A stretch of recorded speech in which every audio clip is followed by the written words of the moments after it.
एक छानपैकी अमोल पालेकरांनी एक चित्रपट केला होता, थोडासा रोमानी हो जाए. त्याच्यामध्ये खोटा पाऊस आणतो एक माणूस, दुष्काळ पडलेला आहे आणि तो म्हणतो मी पाऊस आणेन, 5,000 रुपये द्या. ती मुलगी म्हणते हा खोटा आहे, पाखंडी आहे. बाप म्हणतो पण बघूया तरी.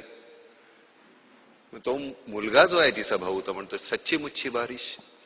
म्हणतो हा मेरे दोस्त वही बारिश जो आसमान से आती है, बूंदों में गाती है, पहाड़ों से फिसलती है, नदियों में चलती है, नहरों में मचलती है, कुएं पोखर से मिलती है, खपरेलों पर गिरती है, गलियों में फिरती है, मोड़ पर संभलती है, फिर आगे निकलती है, वही बारिश. ये बारिश अक्सर गीली होती है, इसे पानी भी कहते हैं.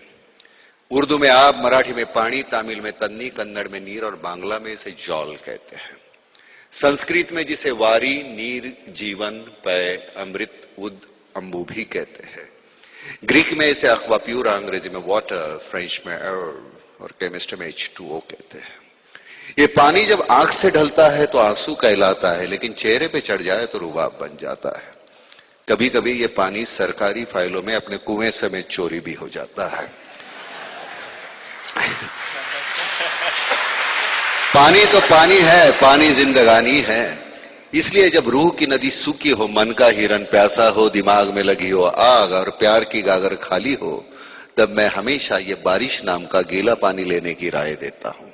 मेरी मानिए तो ये बारिश खरीदिए, सस्ती सुंदर टिकाऊ बारिश, सिर्फ 5,000 रुपए में. इससे कम में कोई दे तो चोर की सजा हो मेरी, आपकी जूती सिर पर मेरी बारिश खरीदिए.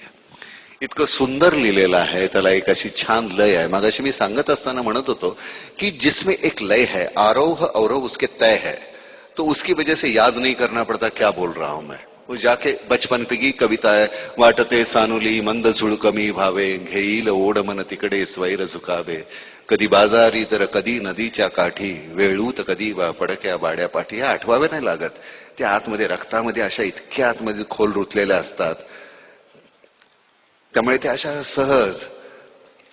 कैसे बताओ मैं तुम्हें मेरे लिए तुम कौन हो, कैसे बताओ मैं तुम्हें तुम धड़कनों का गीत हो, जीवन का तुम संगीत हो, तुम जिंदगी, तुम बंदगी, तुम रोशनी, तुम ताजगी, तुम हर खुशी, प्यार हो, प्रीत हो, मनमीत हो.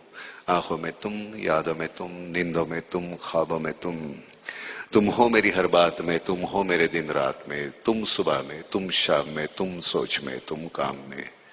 मेरे लिए पाना भी तुम, मेरे लिए खोना भी तुम, मेरे लिए हंसना भी तुम, मेरे लिए रोना भी तुम, और जागना सोना भी तुम. जाऊं कहीं देखूं कहीं, तुम हो वहां, तुम हो वहीं. कैसे बताओ मैं तुम्हें, तुम बिन तो मैं कुछ भी नहीं. कैसे बताओ मैं तुम्हें मेरे लिए तुम कौन. हे छान पैकी